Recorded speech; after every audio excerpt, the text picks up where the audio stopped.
Hello everyone, welcome back to our channel. నేను మీ శిరీష. అందరూ ఎలా ఉన్నారు? బాగున్నారు అనుకుంటున్నాను. నేను కూడా బాగున్నాను.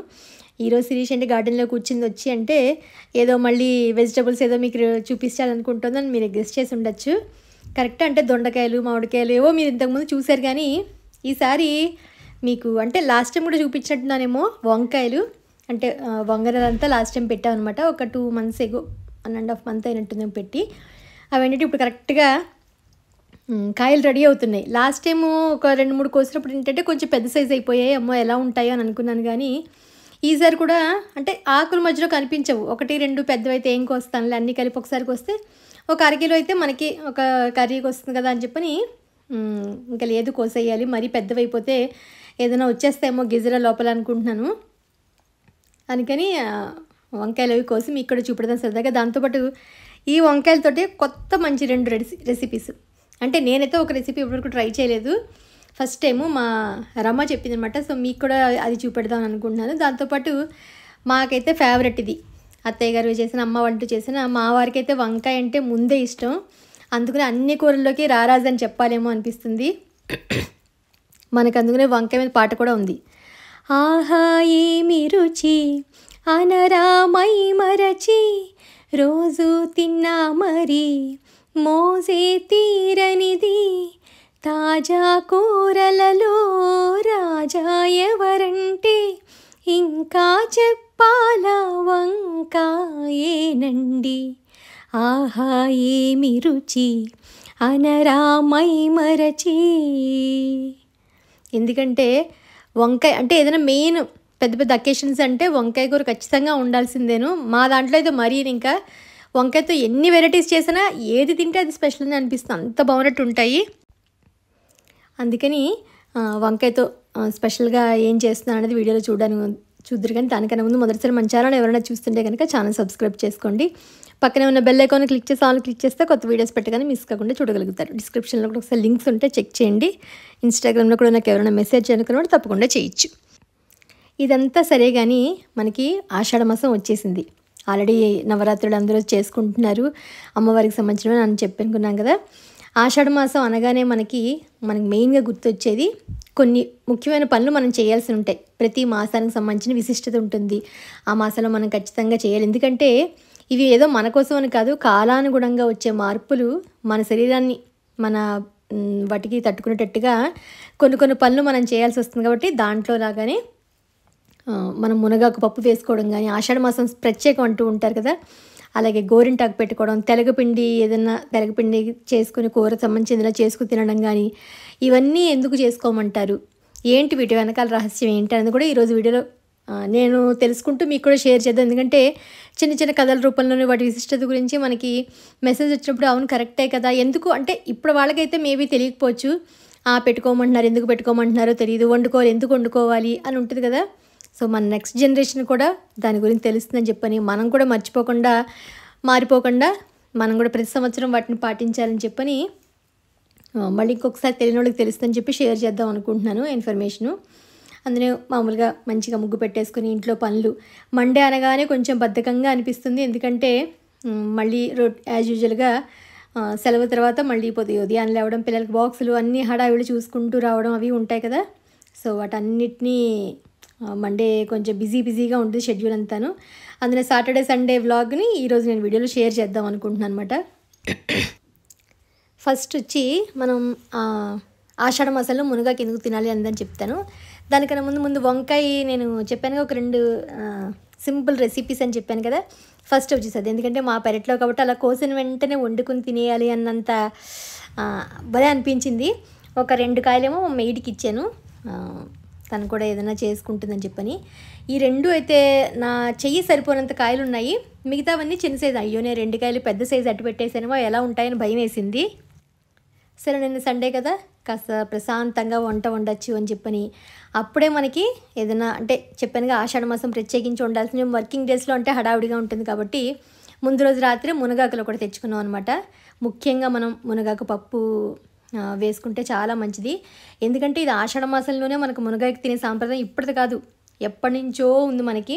మిగిలిన నెలలో తినకూడదా అనేవి ఇదివరకు, అంటే ఎప్పుడైనా తినచ్చు, కానీ ఆషాఢ మాసంలో మాత్రం మానకుండా తినాలి నేను ఎందుకంటే ఆషాఢ మాసంలో పెళ్ళిళ్ళు మిగతా ఎక్కువ శుభకార్యాలు ఉండవు. సో ఈ ఆషాఢ మాసం వస్తుందంటేనే చాలామందికి సందడి తీసుకొస్తుంది. ఎందుకంటే ఆషాఢ మాసం స్పెషల్ ఆఫర్స్ ఉంటాయి, మనకి శ్రావణ మాసానికి ముందే ఇవన్నీ ఉంటాయి.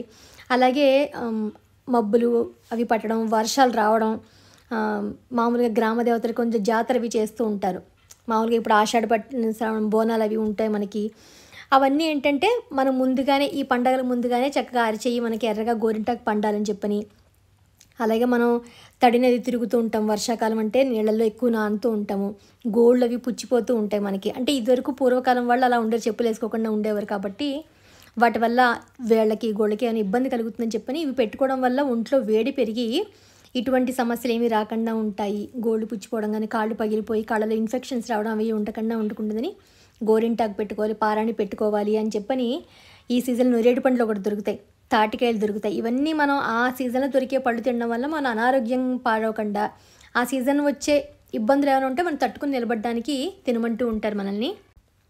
గోరింటాకులోనూ వేడి చేసే తత్వం ఉంది, అలాగే మునగాకులో కూడా వేడి చేసే గుణం ఉంటుంది. ఎందుకంటే మన ఈ వర్షానికి మన ఒళ్ళు చల్లబడ్డం కానీ ఏదైనా గమ్ముని అనారోగ్య సమస్యలు వస్తాయి. కాబట్టి ఇలాంటి తినడం వల్ల ఏంటంటే ఒంట్లో వేడి పెరిగి తట్టుకునే శక్తి వస్తుంది అనమాట. వర్షాకాలం వల్ల ఎక్కువ ఇబ్బందులు అవి లేకుండా ఉంటుంది. బయట ఉష్ణోగ్రతలకు అనుగుణంగా మన ఒంట్లోని వేడిని కరెక్ట్గా చేస్తుంది అనమాట అది. అందునే పైగా ఇందులో విటమిన్ ఏ ఉంటుంది, సి ఉంటుంది, వీటన్నిటికీ కంటి సమస్యలకి చాలా మంచిది. మెయిన్ అయితే డయాబెటీస్ వాళ్ళని డైలీ కొంచెం మునగాకు పొడైనా తినమని చెప్తున్నారు. ఎందుకంటే ఐరన్, పొటాషియం, కాల్షియం మనకి ఏమన్నా కూడా వాటి తక్కువ ఉన్నా కూడా ఒక్క స్పూన్ అయినా మొదటి ముద్దలో మునగాకు పొడి తింటే చాలా మంచిది. అందులోనూ ప్రెగ్నెంట్ లేడీస్కి కూడా చాలా మంచిదని చెప్పని ఇలా ఒకటి కాదు ఎన్నో ఉన్నాయి. అందుకనే ఏ సీజన్ దొరికేవో ఆ సీజన్లో మనం చక్కగా వాటిని తినాలి. ఇది చెప్పానుగా ముందు వంకాయ అని చెప్పని నేనేం మసాలాలని తీసుకున్నాను. ఉప్పు, కారం, ధనియాల పొడి, జీలకర్ర పొడి, గరం మసాలా, అవన్నీ నూనెతోటైనా నీళ్ళతోటైనా మన ఇష్టం అంత చక్కగా మిక్స్ చేసేసుకుని వంకాయలు నేను ఏంటంటే ఇలా సన్నగా మనం బజ్జీలు వేస్తాం కదా అలా కట్ చేసుకున్నాను. నీళ్ళలో వేసారు కదా అసలు గిజర్ అనేది లేదు. ఇవి పెద్ద వంకాయల్లో ఉన్నాయి మేబీ, అందులో కొన్ని చిన్న వంకాయలు కోసాను, కొన్ని పెద్ద వంకాయలు కోసాను. వచ్చిన 4 వంకాయలతో ఒక 2-3 రకాలు చేద్దాం, ఎప్పుడు ఒకటే రకం ఎందుకులే అని చెప్పని. ఇది యాక్చువల్గా నాకు తెలియదు, మా రమ చెప్పిందనమాట. సో తను చెప్పింది కదా ట్రై చేద్దాము అని చెప్పని చేశాను. ఉట్టప్పుడు అంటే హడావుడిగా వంట అవుతుంది కదా. కొంచెం బాండిలో నూనె వేసి అందులో ఈ చక్రాలు తరిగినవన్నీ వెనకాల మసాలా అంతా బాగా పట్టించి ఆ నూనెలో బాగా మెల్లగా సిమ్లో చిన్నగా ఫ్రై అయ్యేలాగా. అవేంటంటే ఎక్కువసేపు పట్టదు, తొందరగానే వేగుతాయి. మరీ మనకి నల్లగా అయ్యేంతకు కాకుండా మాత్రం వేగిన తర్వాత టర్న్ చేసేసుకుని మళ్ళీ మనం తిప్పుకున్న తర్వాత ఒక 5 నిమిషాలకి తీసేసి సరిపోతుంది. అవి అన్నంలో తినేటప్పుడు కూడా ఒక్కొక్క ముక్క మనం మెత్తగా అయిపోతుంది. ఎందుకంటే అవి లేత వంకాయలే కాబట్టి అంత బరువుగా ఉండదు. కాబట్టి మనం వేగిన తర్వాత చెక్క వాటిని ఒక్కొక్క ముద్దలోకి మధ్యలో పెట్టుకుని కూడా తినేయచ్చు. ఎక్స్ట్రా కారం అది ఉంటే కూడా కలుపుకొని మనం అద్దుకుని కూడా తినచ్చు. అంటే నాన్ వెజ్ చేసే వాళ్ళకైతే కొంచెం ఆ రకంగా కనిపించేట్టుగా ఉంటాయి, కానీ వెజ్లో మనకి ఇలాగా అంటే కళ్ళకి మంచిగా కనిపించేలాగాను టేస్ట్ కూడా చాలా బాగా నచ్చింది. చాలా ఫాస్ట్గా కూడా అయిపోయింది, ఎక్కువసేపు కూడా పట్టినట్లేదు నాకైతేను. పిల్లలు మా వారు కూడా బాగుందమ్మా అన్నారు. చెప్పానుగా ఏదో ఒక రకం వెరైటీ అనమాట. ఎప్పుడు మనం చేసుకునే వెరైటీ కన్నా అప్పుడప్పుడు ఇలా కొత్తవి చేసుకుంటూ ఉంటే భలే అనిపించింది. కానీ చాలా లేతగా ఉండడం వల్ల మాత్రం బాగా వచ్చింది. ముందు వేసింది మాత్రం ఒక్క పిసిరు అని చెప్పానుగా చాలా ఫాస్ట్గా తీసే, లేకపోతే తొందరగా నల్లగా అయిపోయేలా ఉందన్నమాట. ఇదైతే చాలా బాగా వచ్చాయి, ఉట్టిగా కూడా తినేయచ్చేమో అన్నంతలా అనిపించింది. సో ఇది ఒక మంచి హాట్గా వర్షం పడుతుంటే అలా వేడిగా అలా బాగున్నట్టు అనిపించింది కదా. ఇంకొకటి కొంచెం స్వీట్ కమ్ హాట్ రెండు ఉన్నట్టు ఉంటుంది. ఇంకొక 2 మీడియం సైజు పెద్దవి తీసుకున్నాను నేను. ఫస్ట్ వీటికి నూనె అంతా అప్లై చేసి చిన్న ఘాట్లు పెట్టుకోవాలి.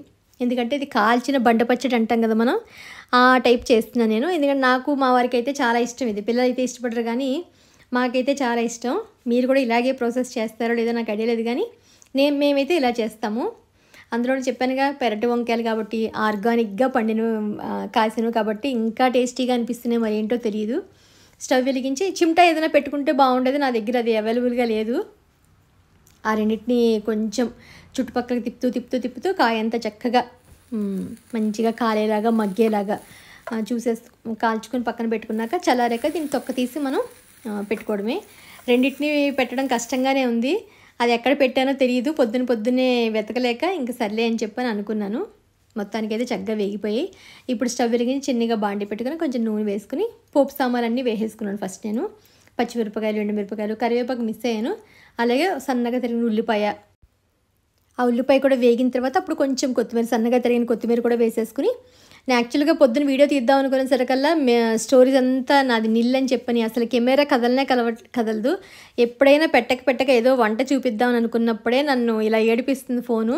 స్టోరేజ్ అంతా ఫుల్, అసలు ఫోటో కూడా ఆన్ అవ్వదు అని చెప్పని. ఇంకా చేసేదేముంది, అక్కడ దాకా తీసాక మిగతాది మీకు చెప్దానులే వాయిస్ ఓవర్ కింద అని అనుకున్నాను అనమాట. మళ్ళీ స్టోరేజ్ అంతా డిలీట్ చేసి 1 గంట 2 గంటలు కూర్చుంటే ఆ పని అంతా అయ్యింది. అప్పటికి ఒకసారి లోపల ఏమైనా ఉన్నాయా లేదా అని ఒకసారి చెక్ చేసుకుని తొక్కని తీసేసి ఇలా మెత్తగా స్మాష్ చేసేసుకుని రెడీగా పెట్టుకున్నాక ఇప్పుడు అందులోనే ఇందాక చూపించిన దాంట్లోనే కొంచెం బెల్లం, కొంచెం చింతపండు రసము, ఉల్లిపాయలు అవన్నీ వేగిన తర్వాత, కొత్తిమీర అన్నీ వేగిన తర్వాత అప్పుడు ఈ వంకాయ బండని పేస్ట్ చేసాం కదా, దాన్ని కూడా వేసి ఉప్పు, పసుపు వేసి మొత్తం చేతితో మంచిగా దాన్ని స్మాష్ చేసేసేయడం అనమాట. అసలు టేస్ట్ ఎంత బాగుంటుందంటే కొంచెం నూనె వేసుకుని కలుపుకుంటే వేడివేడి అన్నంలోనూ స్వర్గానికి ఒక మెట్టు అన్నట్టుగా ఉంటుంది. అంత బాగుంటుంది. మాకైతే చాలా ఇష్టం. ఇది బండ పచ్చడి అంటాం మేము. అంటే ఎంతో బెల్లం కాదు, కొంచెం బెల్లం, కొంచెం చింతపండు. ఎలాగో పచ్చిమిరపకాయలు, ఎండుమిరపకాయలు, మనం కొత్తిమీర ఇవన్నీ వేసాం కాబట్టి మంచి ఫ్లేవర్ కూడా వస్తుంది. మీరు ఇలాగే చేస్తారో లేదో నాకు తప్పకుండా కామెంట్ సెక్షన్ తెలియజేయండి. చివరికి అందరికీ సర్దాక చివరి నుండి ఒక చిన్న క్లిప్ తీసాను అనమాట. ఇంకా ఫైనల్గా గోరింటాకు దగ్గరికి వచ్చేసాం. గోరింటాకు చెప్పాను కదా, ఆషాఢ మాసంలో మనం ఎక్కువగా నీళ్ళలో తడిసి మనకి ఏమీ అనారోగ్య సమస్యలు రాకుండా, ఎందుకంటే కాళ్ళ నుంచే మనకి జ్వరం వచ్చినా ఏమొచ్చినా అంటే తొందరగా కాళ్ళు చేతులు బాగా వర్షంలో తడిసి ఏదైనా అయినా గోళ్ళు పుచ్చిపోవడం కానీ, కళ్ళల్లోంచి ఇన్ఫెక్షన్స్ ఏమైనా రావడం, అనారోగ్య సమస్యలు దారితీయకుండా గోరింటాకు పెట్టుకోవడం వల్ల ఒంట్లో వేడి పెరిగి మనకి అడ్డుకట్ట వేస్తుందని చెప్పని గోరింటాకు కూడా ఖచ్చితంగా పెట్టుకోమంటారు. చక్కగా ఎర్రగా చెదురు పండి శుభకార్యాలకు ముందు మనం చేతులు అవి పండి చక్కగా బాగుంటుందని చెప్పని.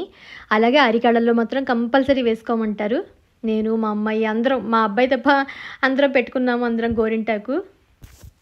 ఇంకా తెలకపిండి కూర ఒకటి తినాలి, అది దొరకలేదు. యాక్చువల్గా ఒకసారి చేసేద్దాం 3 అని అనుకున్నాను కానీ అవ్వలేదు. బిగ్ బాస్కెట్లో తెలకపిండి దొరకలేదు. అమెజాన్లో దొరుకుతుందని తెలిసింది. తెలకపిండి కూడా కొని వచ్చే వారం మా వారికి చాలా ఇష్టం. పొట్లకాయ తెలగపిండి కానీ ఇలాంటివి ఏమైనా వేస్తే బీరకాయ తెలగపిండి పప్పు కూడా వేసుకుంటాము. ఏదో ఒక రెసిపీ మాత్రం చేసేటప్పుడు మీకు తప్పకుండా షేర్ చేస్తాను నేను. ఇవి ఆషాఢ మాసం స్పెషల్గా చేసుకుని ఆల్రెడీ అవుతున్నాయి. మీ ఇంట్లో కూడా ఆషాఢ మాసం స్పెషల్స్ వండుకున్నారా, గోరింటాకులు పెట్టుకున్నారా లేదా అన్నది నాకు తప్పకుండా కామెంట్ సెక్షన్లో తెలియజేయండి. అలాగే వంకాయతో నేను చేసిన రెసిపీస్ ఎలా ఉన్నాయి అవి కూడా తప్పకుండా కామెంట్ సెక్షన్లో తెలియజేయండి. ఇది ఈరోజు వీడియో. మీ అందరికీ నచ్చిందని అనుకుంటున్నాను. నాకు గోరింటాకు ఎక్కువసేపు ఉంచుకోవడం కష్టం, అందుకని ఒక 30-40 నిమిషాలు ఉంచుకునేసరికి ఇంకో ఇలా సింపుల్గా పండింది అంతేను. సరే పెట్టుకున్నాం కదా శాస్త్రానికి అని మాత్రం అనుకున్నాను. మళ్ళీ ఒక ఇంట్రెస్టింగ్ వీడియోతో మిమ్మల్ని అందరినీ కలుస్తాను. అంతవరకు బాయ్.